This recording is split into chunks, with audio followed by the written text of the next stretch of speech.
friend had a much more fulfilling life than I do. I had always been very jealous of hers.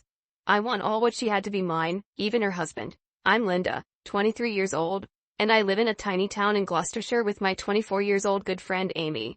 We talked about everything, from our early years to our aspirations for the future. But Amy had it all.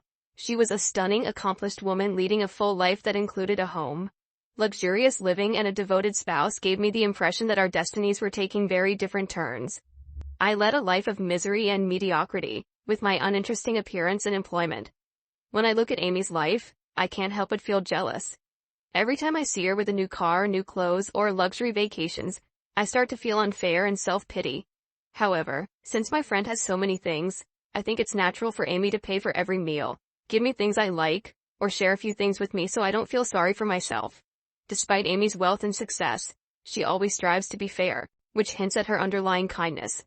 This aspect of her character, alongside her luxurious lifestyle, only makes me envy her more, though I can't help but respect her for it.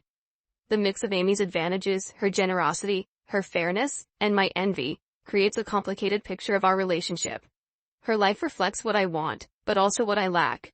Yet her actions somehow create a connection between us, even amidst the jealousy and admiration I feel towards her. Sadly though, my envy and sense of competition stemmed from constant admiration, which made me want to take everything from Amy.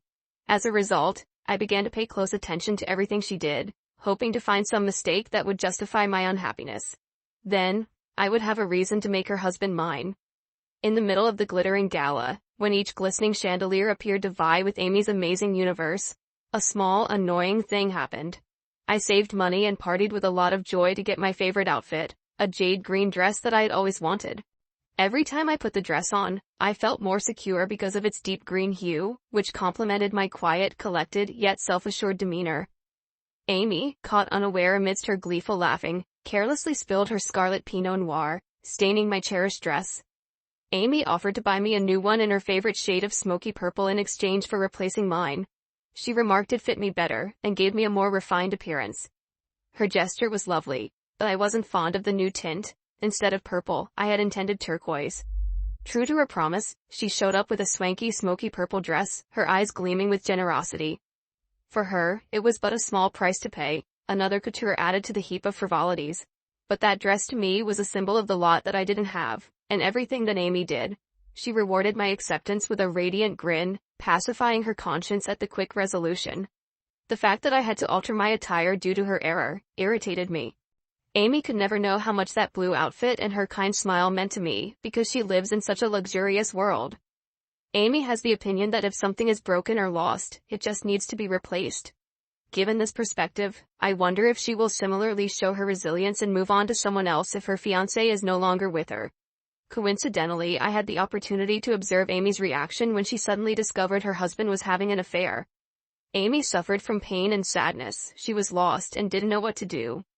When Amy's husband cheated on her, it proved how wrong she was to think everything can be replaced like broken things. I really don't agree with how she sees things, so I thought about making her husband cheat again to teach her a lesson. I wanted her to realize that people and feelings are not things she can just swap out. I knew it's not just about hurting her. It's about showing her that some things are special, and she can't replace them easily. Acting on impulse, I changed to the Muse style because I wanted to show myself as a simple person, not smarter than the man. I think I am myself, not fake, and this is better than the way Amy lives lavishly and shows off to her husband. Gradually, my comforting words began to bring brightness to many things in his life. I'm sure Amy doesn't do those subtle things because she's only focused on the outer shell of the relationship. Specifically, I began observing the subtleties of his life, assessing his desires, and meeting his needs. With complex delicacy, I immersed myself in his world, my words becoming a balm for his painful existence, my gestures a tacit promise of understanding. Soon, half a year had trickled away, painting our bond with colors deeper than mere friendship. Every fleeting glance held a story. Every word uttered dripped with an indiscernible trust that was uniquely ours.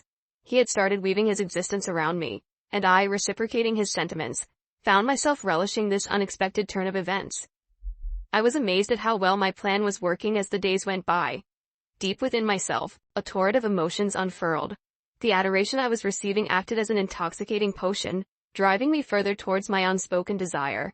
In the labyrinth of fleeting moments and lingering emotions, I allowed myself to bask in his admiration, the appeal of being desired blooming in my heart like a beautiful, dangerous blossom. And it was Amy's unspoken negligence, her absorption in her grandeur that subtly coaxed me into acting on my deepest thoughts. My envy and Amy's negligence morphed into a venomous cocktail, prompting me to encroach on her territory, one stolen glance at a time. He began moving in my direction, picking up on the compassion signals I was sending out. In her world of opulence, I stood far less fortunate. My life was simple and devoid of the riches that embroidered hers. Yet the universe conspires to give me with the one aspect Amy had been deprived of: her husband's companionship. Amy found out everything. I wasn't as fortunate as Amy. But even so, I didn't care at the time because Amy's spouse had already been given to me. Despite the upheaval, I felt a calm descend upon me.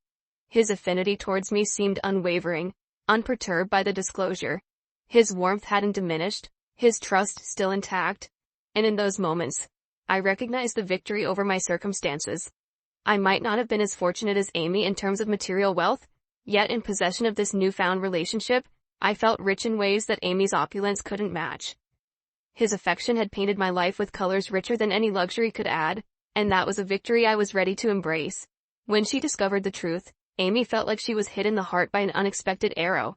Surprise and pain must be building inside her, like a storm sweeping across the mental landscape she has meticulously constructed. This was a complicated, confusing feeling that she couldn't at all manage. Amy's eyes went from being warm and loving to being icy and aloof.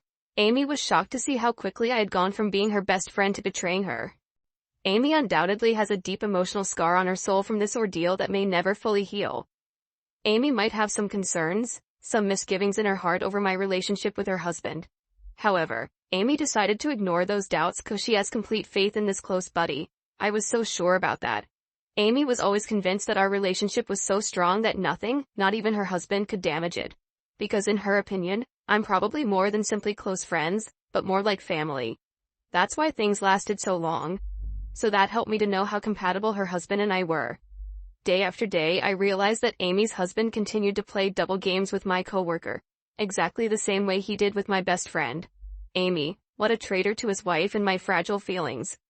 The pain was intense because my love for him was genuine and profound, not just a fleeting attraction. I was haunted by the thought of him gradually leaving me, not understanding why I loved him so much. During that time, every day I wanted to close my eyes and go to sleep, because only by doing so could I escape the painful mood, and at least meet him, even if it was only in my dreams.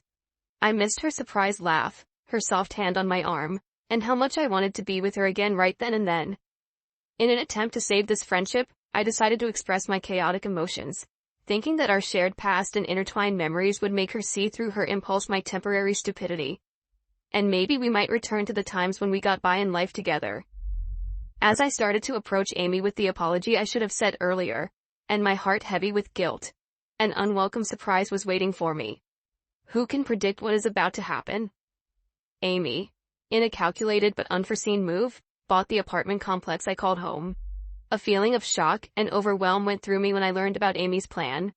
Her offer was simple. She wanted me out of town as soon as possible, in exchange for a small envelope of cash as payment for my lease.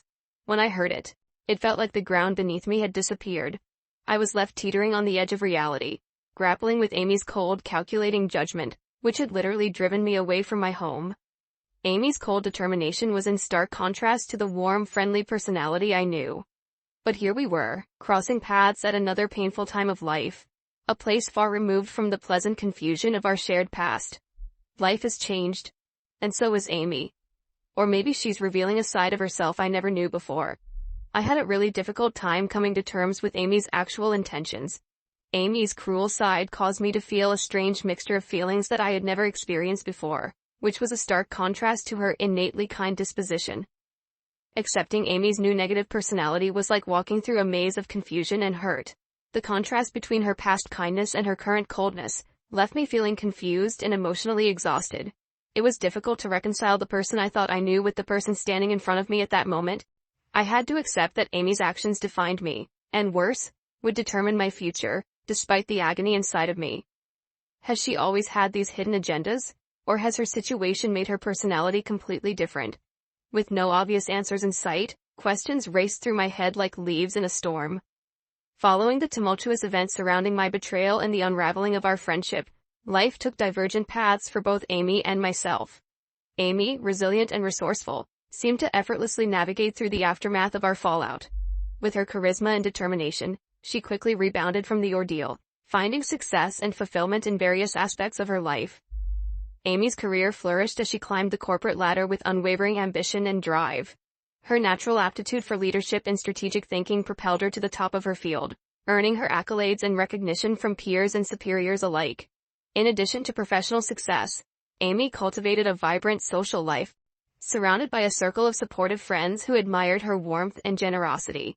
Meanwhile, I found myself grappling with the repercussions of my betrayal of Amy, struggling to regain my stable life in the wake of broken dreams. The pain of being alone lingered like a dark cloud, casting a shadow over every aspect of my life. Despite my best efforts to move forward, I felt stuck in a cycle of self-doubt and despair, unable to escape the grip of past traumas. While Amy's life seemed to sparkle with accomplishment and happiness, mine paled in comparison. I watched from the sidelines as she celebrated milestones and confidently moved forward, while I remained mired in feelings of inadequacy and failure. The stark contrast between our respective paths was a constant reminder of my failure and deviations in perspective and character.